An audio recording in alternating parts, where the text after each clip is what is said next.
Buen día, mis queridas y mis queridos estudiantes. Les explicaré en este momento el tema de adverbios de frecuencia, ¿de acuerdo? En inglés lo van a encontrar de estas dos maneras: frequency adverbs o adverbs of frequency, ¿de acuerdo?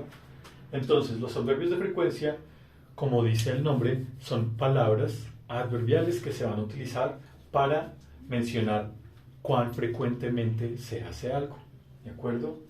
Entonces, los adverbios de frecuencia están divididos de esta manera: nunca, casi nunca, algunas veces, frecuentemente y usualmente, o usualmente y frecuentemente. Estos dos van a ser intercambiables, ¿de acuerdo? Son muy similares, por consiguiente no podría decir que uno es superior al otro, pero entre 60 y 80% tenemos often y usually. Frecuentemente, usualmente o usualmente, frecuentemente.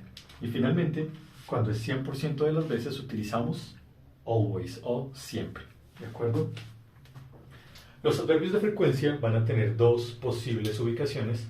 Más adelante van a encontrar que tienen otras posibilidades y otros adverbios de frecuencia, pero solo quiero explicar estos por ahora. Los adverbios de frecuencia van a tener dos posibles ubicaciones: antes o después del verbo. Antes es de esta manera: I usually go, you never see, she sometimes moves, he often tries, it usually sleeps, we always get, you hardly ever read, they often study. ¿Okay? Entonces, con la mayoría de verbos, el adverbio de frecuencia se va a utilizar antes del verbo. Pero con el verbo ser o estar, el adverbio de frecuencia va a ser después. ¿De acuerdo? Entonces, esa es la posible ubicación de los adverbios de frecuencia. Con la mayoría de los verbos, inclusive si es negativo, va antes del verbo. Es decir, por ejemplo, si transformo esta oración en negativo: I don't usually go. She doesn't sometimes move. Como utilizo el doesn't, el move ya no tendría conjugación. He doesn't often try. It doesn't usually sleep. We don't always get. Y they don't often study.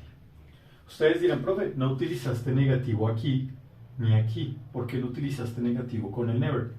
En inglés, las dobles negativas no existen. Sería como en matemáticas: si yo hago doble negativa, estoy haciendo una afirmación y pues tal cosa no es posible. Entonces, por ejemplo, el never siempre va a contar como una negación, ¿de acuerdo? Entonces, you don't never no existe. Entonces, por eso no utilicé una negación en el segundo sujeto, ¿de acuerdo? En la segunda persona del singular. Ahora bien, el único verbo que va a permitir el uso del adverbio de frecuencia después va a ser el verbo ser o estar. Sería de esta manera: I am always, you are often, she is usually, he is sometimes, it is hardly ever, we are never, you are often y they are always. Entonces, recuerden, con la gran mayoría de verbos va antes, no importa si es negativo, no importa si es interrogativo. Do I usually go? Does she sometimes move?